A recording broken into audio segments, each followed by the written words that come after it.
Nothing is going to bring back the feeling of your first Dark Souls playthrough. That's the most depressing line I think I've ever started a video with, but it's the truth. However, I think the remaster could come close, and here's how. So the past few days I've been playing a Dark Souls mod that scatters enemies and items, not in a random manner, but in a calculated, well-designed way.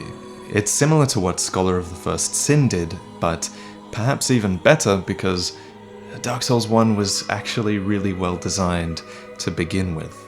This mod by FT Richter is my argument for why the remaster should switch things up, and I think this encounter coming up on screen sums it up best. And it's simple. I want that item the Black Knight is guarding, and usually I wouldn't.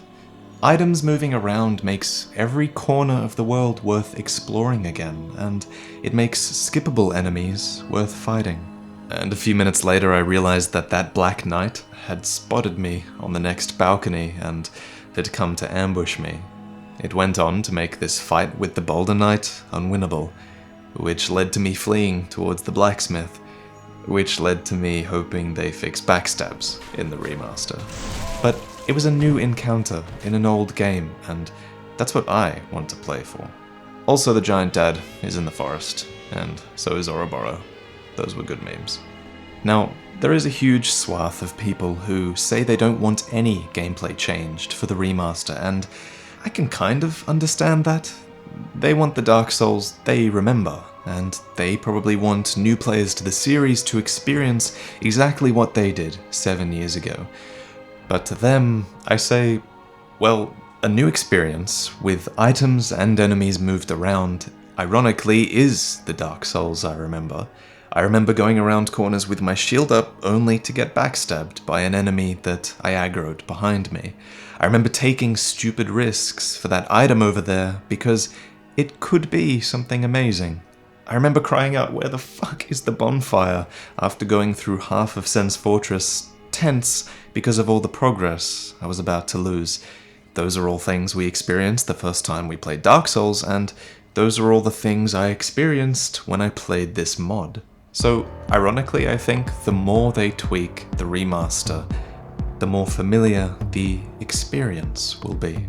But any item or enemy randomizer mod can give you those feelings, really. What made this mod in particular special is that the changes have this really good flavor to them.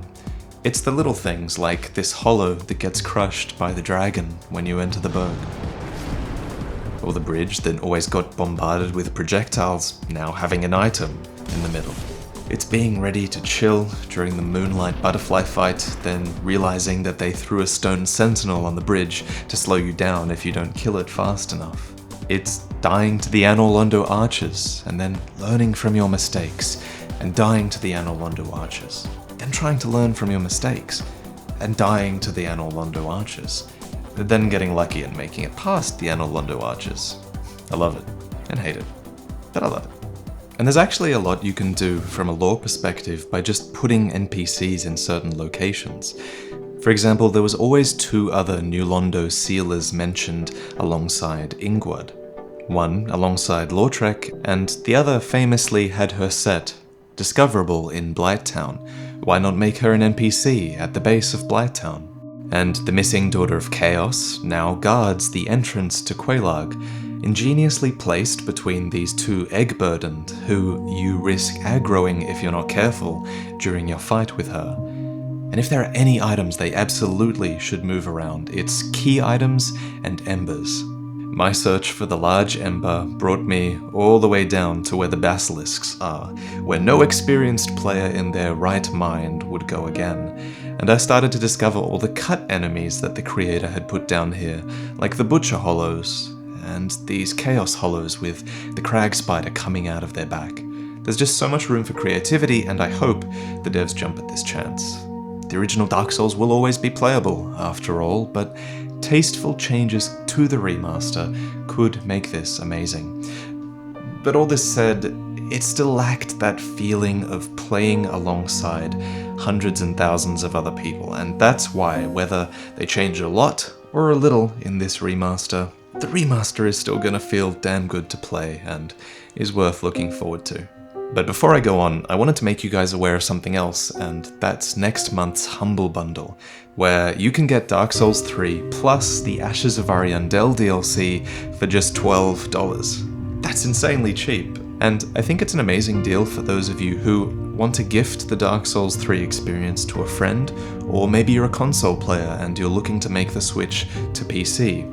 You can't go wrong for $12. And that's not all, because if you subscribe before March 2nd, you'll also receive the other titles that they're bundling with Dark Souls 3, which are often these great indie titles that you should be playing anyway. Last month, for example, had Snake Pass and Owlboy, which I both really enjoyed and both received awesome critical acclaim. You guys know, I only take sponsorships from companies that I believe in, and Humble is one of them. Support developers, support charity, vastly increase your gaming library every month, and support me if you click the links down below. So where do you stand on the remaster? Right now we're still waiting on a bit of information, so we could potentially have everything I've mentioned in this video, or we could have none of it. Personally, I'd love to see them keep the game almost identical mechanically, but then go even further by shifting the balance of the game by buffing and nerfing certain items and spells in the game. There's so many weapons and spells I'd love to try and build a character around. Anyway, I bet we're gonna see some footage really soon, and I'll talk to you about it again then, but for now, thanks for sticking with me this month. My videos were recently disrupted by a short trip that I went on, and then I came back with really intense food poisoning and a bout of low motivation, but I'm back and I'm ready to go hard at it. I love you guys. This was a short video to tide you over while I work on the timeline video that patrons voted for, so I'll see you then, most likely.